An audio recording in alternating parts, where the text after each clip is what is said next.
Hari ini kita akan sama-sama mendengarkan firman Tuhan, belajar firman Tuhan tentang kedewasaan rohani. Ya, saudara, menjadi orang Kristen itu artinya kita dipanggil untuk percaya kepada Kristus. Tetapi kekristenan itu ada jenjang pertumbuhan untuk mengikuti Tuhan, ya. Dalam kita mengikuti Yesus itu kita harus bertumbuh, ya, seperti halnya pertumbuhan secara jasmani dalam tubuh manusia, kita juga harus bertumbuh ke arah kedewasaan Kristus. Sebuah pohon itu dinyatakan atau bisa dilihat tua atau tidaknya itu terlihat dari buahnya. Kenapa? Karena buah itu juga melambangkan kedewasaan rohani. Ketika orang itu sudah menjadi dewasa, maka dia baru bisa berbuah. Nah, di dalam kekristenan kita tidak akan mungkin pernah bisa berbuah kalau kita tidak menjadi dewasa.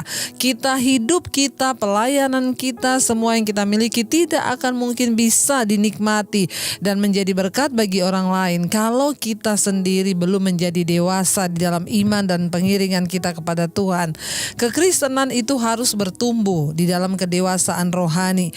Kedewasaan rohani adalah sesuatu yang harus kita capai di dalam Kristus, ya. Rasul Paulus berkata, ya, biarlah kita menjadi orang-orang yang dewasa rohani yang terus bertumbuh ke arah pengenalan yang benar akan Kristus.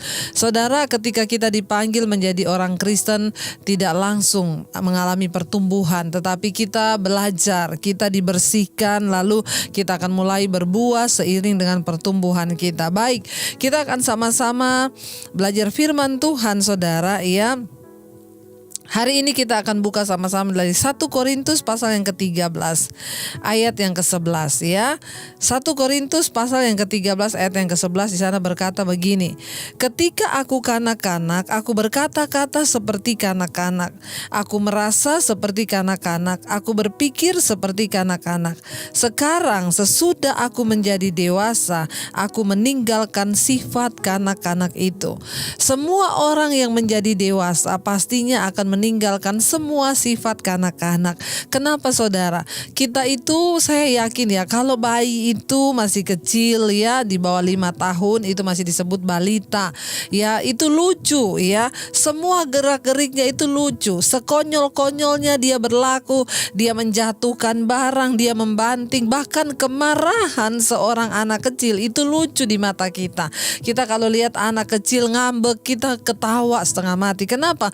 Anak kecil ngambek itu lucu. Bayangkan, saudara, kalau anak 5 tahun terus ngambek, ya, disuruh makan terus gak mau. Ya, bahkan ada banyak orang syuting, ya, aduh lucu banget sih dia kalau ngambek gitu, ya. Tapi kalau orang dewasa ngambek, jengkelin gak? Jengkelin, saudara, ya. Udah tua ngambekan, udah tua tersinggungan, udah tua kok apa-apa dikit marah, udah tua apa-apa dikit meraju. Itu menjengkelkan, bukan lagi sesuatu yang lucu. Tidak lucu lagi, tidak menggemaskan lagi, malah menjengkelkan. Apalagi kalau orang yang sudah lama jadi Kristen. Kita sering dengar ada orang-orang bilang begini, itu loh Bu, padahal itu udah pelayanan loh dia, padahal udah melayani Tuhan loh, udah khotbah loh, udah main musik loh, padahal di gereja itu dia pengerja loh, padahal dia itu jemaat puluhan tahun loh. Makanya, saudara, kedewasaan seorang Kristen tidak ditentukan dari jabatan yang dia miliki di gereja. Kedewasaan seorang Kristen tidak ditentukan dari pelayanan yang dia bawakan di gereja, tidak ditentukan dari berapa lamanya engkau menjadi Kristen. Ada yang orang sudah puluhan tahun jadi Kristen, tetapi apakah itu menjadi satu jaminan dia dewasa? Bukan. Ya, kedewasaan rohani sangat penting, dan karena itu orang-orang yang mau terlibat dalam pelayanan sebaiknya pilihlah orang-orang yang sudah ada tanda-tanda dewasa. Lalu kita akan melihat di sini apa sih tanda kedewasaan rohani itu? Ya, saya memulai dari tanda dulu supaya kita ini bisa mengukur apakah kita sudah menjadi Kristen dewasa atau kita ini masih Kristen kanak-kanak, ya. Tadi dalam 1 Korintus 13 di sana dikatakan, ketika aku kanak-kanak, aku berkata-kata seperti kanak-kanak. Anak-anak itu kalau berkata nggak dipikir, nggak bisa dipertanggungjawabkan, ya. Kalau ada balita ngomong, saudara, ya, umur 5 tahun itu kita tidak usah dipegang kata-katanya. Namanya juga anak-anak. Anak-anak itu hari ini marah, hari itu juga dia lupa. Nanti ketemu dia sudah lupa kalau tadi dia marahan. Itu anak-anak. Dia berkata-kata, ya. Anak-anak itu perkataannya kita nggak bisa pegang. Ya, bahkan kadang kalau anak-anak itu kita lihat ya, anak-anak itu kalau misalnya mengucapkan kata-kata yang mengejek orang tuanya, kita bahkan mungkin bisa tertawa ya. Kok bisa sih ya? Jadi kalau kita bisa menilai kedewasaan seseorang itu yang pertama dari cara dia berkata. Ayat ini berkata, ketika aku kanak-kanak, aku berkata-kata seperti kanak-kanak, ya. Orang itu dewasa atau tidak dari imannya itu bisa dinilai yang pertama dari perkataannya. Perkataannya bisa dipegang atau tidak. Perkataannya itu menunjukkan perkataan orang Kristen atau tidak. Atau sebaliknya, kata-kata yang keluar dari mulut bibirnya itu omong kosong. Kata-kata yang keluar dari mulut bibirnya itu kata-kata kotor atau sembrono. Itu kita bisa menilai orang dari ucapan yang keluar dari mulut bibir seseorang. Itu kita bisa melihat tingkat kedewasaan rohaninya. Ya, dari kata-kata yang keluar dari mulutnya. Yang kedua di sini dikatakan, ketika aku masih kanak-kanak, ya aku ya merasa seperti kanak-kanak. Perasaannya itu ya kita bisa menilai orang dewasa atau tidak. Yang pertama dari perkataan, yang kedua dari perasaannya. Ada orang yang dikit-dikit tersinggung, ada orang yang dikit-dikit ngambek. Ini kan berarti masih kanak-kanak. Orang kalau sudah dewasa itu perasaannya itu stabil, ya. Bahkan dia bisa mengendalikan semua perasaannya. Dia tahu menempatkan perasaannya. Ya, kalau dia lagi di depan orang, dia nggak akan baper, nggak bawa perasaan. Ya, karena dia lagi marahan sama suaminya, terus semua orang kena di gereja. Ya, orang yang sudah dewasa bisa mengendalikan emosinya, perasaannya itu dengan baik karena dia sudah dewasa. Orang dewasa itu lebih pintar, ya. Dia tahu menempatkan diri. Walaupun saya lagi berantem mungkin di rumah, ketika saya berhubungan dengan orang, saya tidak akan menyatakan perasaan saya. Bahkan ya kita pun kalau sudah dewasa dalam iman, kita berantem tuh gak usah lama-lama, langsung diselesaikan saat itu juga, sudah selesai saat itu juga. Ya, dia merasa seperti kanak-kanak. Orang yang dewasa itu tidak lagi merasa seperti kanak-kanak. Perasaan kita adalah perasaan Kristus. Kita punya kedewasaan di dalam perasaan kita sehingga tidak mudah diombang-ambingkan, apalagi menjadi batu sandungan. Hari ini kita banyak lihat orang ke gereja pelayanan dikit tersinggung, dengar firman tersinggung, dengar ini tersinggung, di gereja bawaannya ngambek terus, saudara. Ya, kita capek menghadapi orang Kristen yang kayak begini, ya. Ayo kita lihat zaman. Sudah saatnya kita bangun dari tidur kita, bertumbuh menjadi orang Kristen yang dewasa. Kenapa? Kita ada di waktu-waktu yang terakhir, di hari-hari yang singkat, kedatangan Tuhan sudah semakin dekat. Ayo kita berubah. Jadilah Kristen yang dewasa. Yang berikutnya, saudara, kita menilai orang itu dewasa atau tidak. Yang pertama dari kata-kata, yang kedua dari perasaan, merasa. Ya, yang ketiga, aku berpikir seperti kanak-kanak. Ya, dari cara berpikir, ya. Anak-anak itu pikirannya itu belum stabil. Kenapa? Karena otaknya itu masih dalam masa belum terbentuk sempurna, ya. Masih berapa persen? Itu masih akan terjadi, saudara. Cara berpikirnya juga anak-anak itu, ya, kalau mainannya diambil, nangis dia, berontak, marah. Dia nggak kenal perasaan belas kasihan. Anak-anak itu nggak ada pikiran, kalau dia main pisau, coba kalau saudara lihat anak kecil, ya, balita itu di bawah 5 tahun main pisau, kita ambil, marah dia, nangis. Kenapa? Dia berpikir, nih mamaku ini kok nggak ngerti ya saya lagi main pisau. Padahal dia nggak tahu kenapa kita ambil itu pisau. Karena kita yang sudah dewasa tahu kalau kamu tuh main pisau, kamu bisa jatuh, pisaunya bisa ketusuk, kamu juga bisa mengakibatkan kehilangan nyawa. Nah, orang yang sudah dewasa di dalam Kristus, dia punya pikiran yang dewasa. Dia tahu ketika dia menghadapi masalah, Tuhan mengizinkan masalah itu, ini bagian dari proses Tuhan untuk mendewasakan iman saya. Jadi kita tidak mudah tersinggung, tidak mudah ngambek. Kenapa? Karena kita punya cara berpikir yang dewasa. Yang ketiga, kita bisa menilai orang itu dewasa atau tidak, yaitu dari cara berpikir. Jadi ingat, dari cara berkata, dari cara dia merasa perasaannya. Yang ketiga, dari cara dia berpikir, ya. Jadi orang yang dewasa itu memiliki pikiran, perasaan, bahkan perkataan yang dewasa. Nah, saudara, Ya, kita akan belajar sama-sama saudara ya. Bagaimana kita ini bisa menjadi dewasa? Ya, apakah kedewasaan itu memang datang dengan sendirinya atau bagaimana? Ya, atau gimana? Saudara, di dalam Alkitab yang pertama, ya, untuk bisa menjadi dewasa tentunya kita semua harus mengalami yang namanya kelahiran kembali, ya.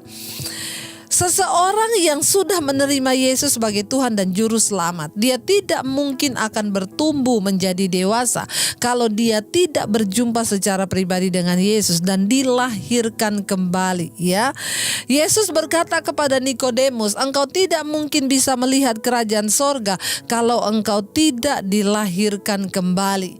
Ya, kita semua yang lahir ke dalam dunia ini sudah berdosa. Alkitab berkata engkau sudah jatuh di dalam dosa. Manusia semua sudah jatuh dalam dosa dan kehilangan kemuliaan Allah, dan karena itu tidak ada satupun yang berkenan di hati di mata Tuhan. Karena itu setiap manusia wajib dilahirkan kembali di dalam Kristus, lalu kita mulai bisa mengalami pertumbuhan rohani. Orang Kristen yang tidak dilahirkan kembali tidak mungkin bisa mengalami pertumbuhan rohani. Dia tidak mungkin bisa mencapai kedewasaan iman. Dia tidak mungkin bisa mencapai kedewasaan Kristus dan mengerti dengan benar apa yang Tuhan mau dalam hidupnya. Ya, Alkitab mencatat bahwa setiap orang ya harus dilahirkan kembali saudara ya untuk dapat menerima kerajaan Allah. Karena itu setiap orang itu harus dan wajib. Yesus berkata kepada Nikodemus, kamu harus dilahirkan kembali. Ya saudara, lalu saudara, ketika seseorang itu dilahirkan kembali, barulah di situ dia memasuki fase sebagai seorang bayi, ya. Bayi dulu. Semua orang yang bertobat menerima Yesus nggak mungkin begitu terima Yesus langsung dewasa, enggak. Kita semua dianggap menjadi bayi dulu, ya. Kita menjadi bayi rohani, saudara, ya. Kita menjadi bayi dulu, dilahirkan kembali, lalu kita menjadi bayi, saudara. 1 Petrus pasal 2 ayat yang kedua, di sana dikatakan begini, dan jadilah sama seperti bayi yang baru lahir, yang selalu ingin akan air susu yang murni dan yang rohani, supaya olehnya kamu bertumbuh dan beroleh keselamatan, ya. Di sini dikatakan dan jadilah seperti bayi yang baru lahir, yang selalu ingin akan air susu yang murni dan yang rohani, supaya olehnya kamu bertumbuh dan beroleh keselamatan. Kedewasaan rohani berbicara tentang pertumbuhan. Dari bayi kita bertumbuh menjadi kanak-kanak, lalu menjadi remaja, lalu menjadi dewasa. Demikian di dalam iman kita. Ketika seseorang mulai mengenal Kristus, dia mengalami perjumpaan dengan Tuhan, dia mulai bertumbuh di dalam Kristus. Dan semua orang, mungkin ada yang berkata, tapi saya Kristen, Bu. Dari kecil sudah Kristen. Sekalipun dari kecil Kristen, kita harus dilahirkan kembali. Karena saudara, bukan jaminan orang itu menjadi Kristen lalu dia sudah lahir kembali. Bukan. Apa itu peristiwa kelahiran kembali? Orang berjumpa dengan Tuhan, lalu dia mengalami sebuah masa akil balik dalam hidupnya. Dia berjumpa Yesus dan dia mengalami sesuatu yang berubah. Ketika saya menerima Yesus tahun 95, saudara sudah mendengar kesaksian saya. Ya, nama saya Debbie Basir. Tadinya saya bukan orang Kristen. Ya, saya bertumbuh di keluarga papi saya haji, lalu saya dari kecil Muslim, dan akhirnya saya berjumpa Yesus tahun 95. Dan ketika saya berjumpa dengan Tuhan Yesus, hidup saya diubahkan. Saya dilahirkan kembali.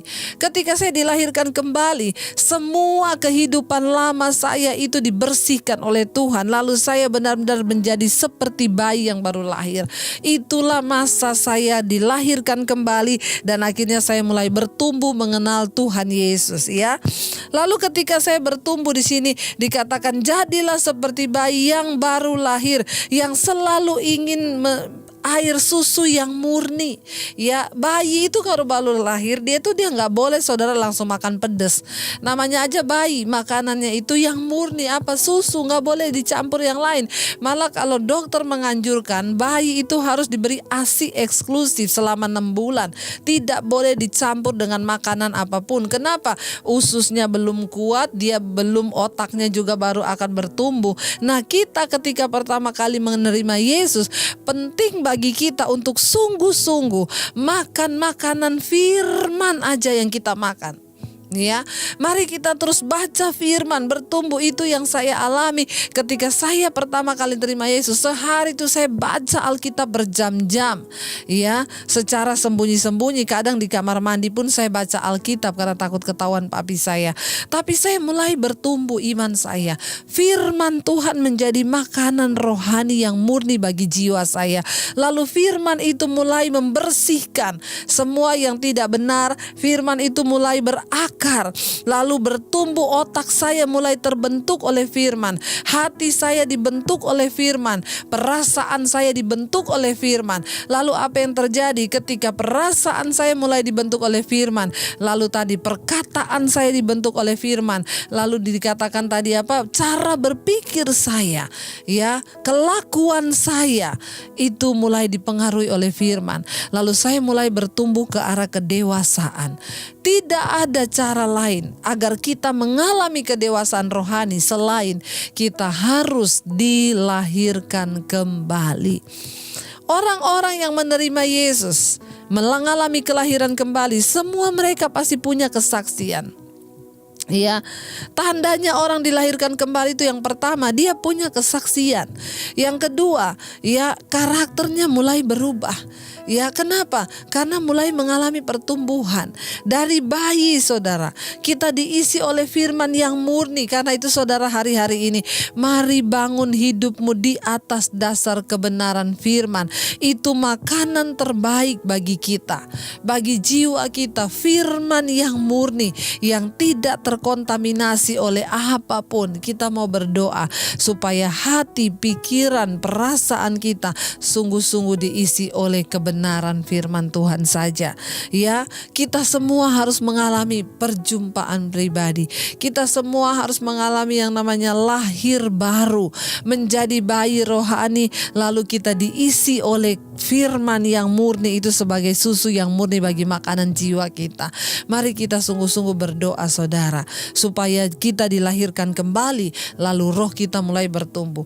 Yang kedua saudara, bagaimana supaya kita bisa menjadi dewasa di dalam Kristus? Saya mau kasih tahu saudara, menjadi tua itu pasti, tetapi menjadi dewasa itu adalah pilihan. Ya, tolong dicatat baik-baik. Menjadi tua itu pasti, tapi menjadi dewasa itu adalah pilihan. Semua orang akan menjadi tua, tapi tidak semua orang bisa menjadi dewasa. Ya, kedewasaan rohani tidak diukur dari umur. Ya, ada orang saudara umurnya 40 tahun, tapi kelakuannya kayak anak kecil. Sebaliknya ada orang saudara yang umurnya itu belum terlalu ini, baru ya 20 tahun, tapi kok kelakuannya itu dewasa. Kenapa? Karena dia sudah mengalami kelahiran baru tadi. Ada orang-orang yang umurnya 50, 60 tahun tapi tidak dewasa. Kenapa? Karena belum dilahirkan kembali. Saudara, menjadi tua itu pasti, tapi menjadi dewasa itu adalah pilihan. Kedewasaan rohani tidak datang dengan sendirinya dalam hidup kita. Kedewasaan rohani itu butuh waktu dan butuh saudara niat dari kita untuk terus bertumbuh di dalam Kristus.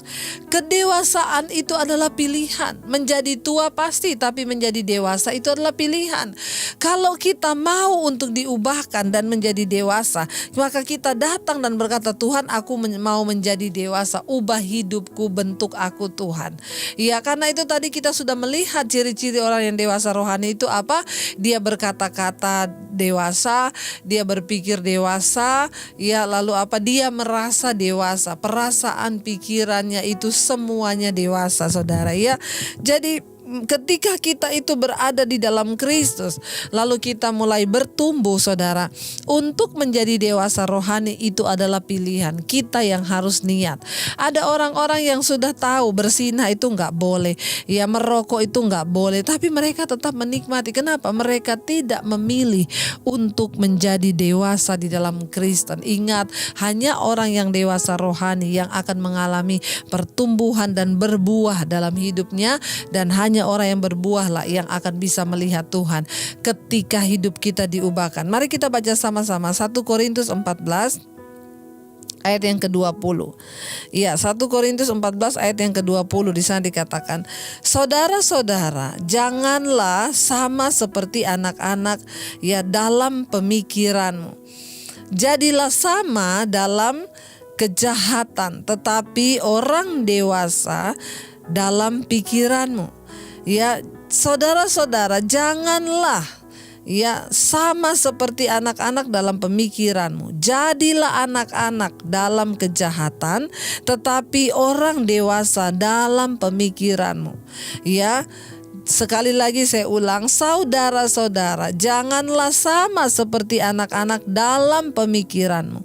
Jadilah anak-anak dalam kejahatan, tetapi orang dewasa dalam pemikiran. Ya, jangan menjadi seperti anak-anak dalam pikiran, tetapi jadilah anak-anak di dalam kejahatan. Kenapa? Anak-anak itu melakukan kejahatan tuh karena dia nggak tahu, saudara. Mereka belum mengerti ya kejahatannya itu tanpa dia tahu.